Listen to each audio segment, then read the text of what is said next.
Point season 3 powered by Rapido.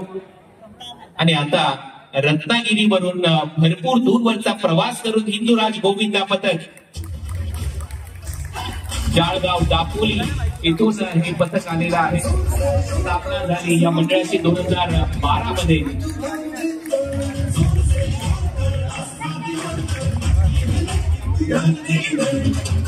हिंदुराज Govinda पथक दापोली रत्नागिरी 2022 ते 24 सलग 3 वर्ष 8 टन लावणारं हे गोविंदा पथक आहे.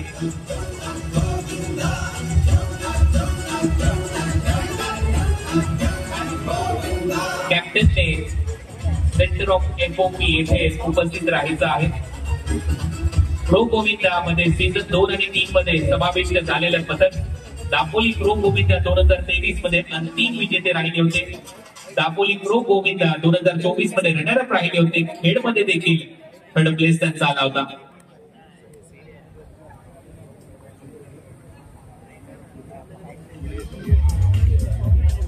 आता ती माहिती ती दिली जाते डेव्हिड फर्नांडिस यांच्या द्वारे. हेड रेफरी आहेत.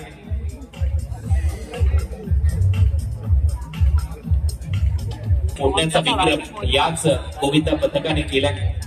दापोली क्षेत्रात आणि त्या शहरात सामाजिक क्षेत्रात अग्रेसर असं नाव आहे हिंदुराज गोविंदा पथकाचं. आणि त्याच्यामुळे भरपूर दूरवरचा प्रवास केल्यानंतर अगदी फिट अँड फाईन हे सर्व गोविंदाच आपल्याला पाहायला मिळतात. आणि त्यातल्या त्यात त्यांच्या चेहऱ्यावर एक दृढ निश्चय आपल्याला पाहायला मिळतो की या वर्षी या प्रो गोविंदा लीग मध्ये आम्ही चांगली कामगिरी करू. परंतु आता वेळ झाली आहे परत एक वेळा अभिषेक सुर्वे यांच्या त्या विसलची.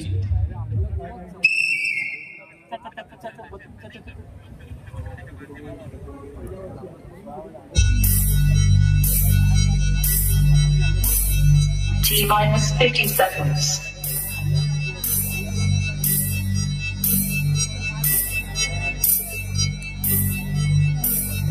T-40 seconds.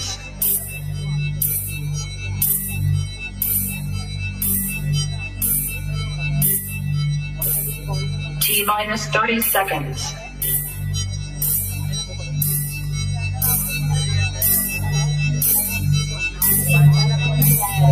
T-20 seconds.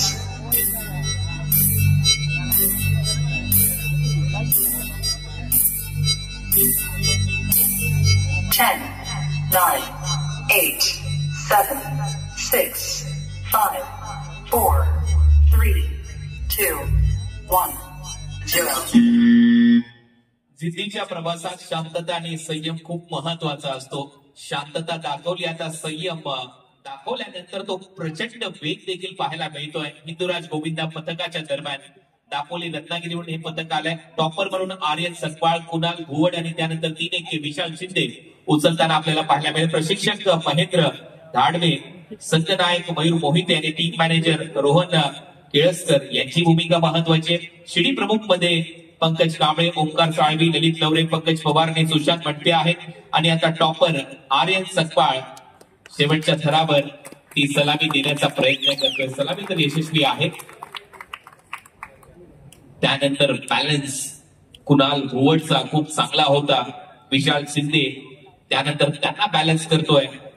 आणि हे आमचे जजेस सर्व घडामोडींवर लक्ष ठेवून आहेत. मग हळूहळू डिसमाउंटिंग पाहायला मिळते. म्हणजेच ते थर चढवल्यानंतर तो यशस्वीरित्या उतरवण्याचा प्रयत्न, हे मानवी मनोरे उतरवण्याचा प्रयत्न आता सुरू झाला.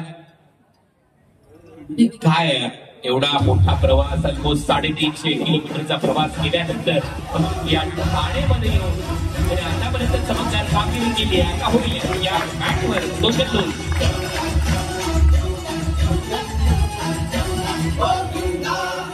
जजेसची करडी नजर या गोविंदा पथकावर आहेच. विनोद जंगले, विजय सालावकर, मिथुन सारदळ, उपेंद्र निपाशिया, राजेश सोनावडेकर. आणि आता आपण जाऊया थेट एफओपी वर. तिथे अभिषेक सुर्वे आणि डेव्हिड फर्नांडिस संपूर्ण रेफरीसह आपला निर्णय देतील. हिंदुराज गोविंदा पथक 10 क्रमांक विथ नो पेनल्टी.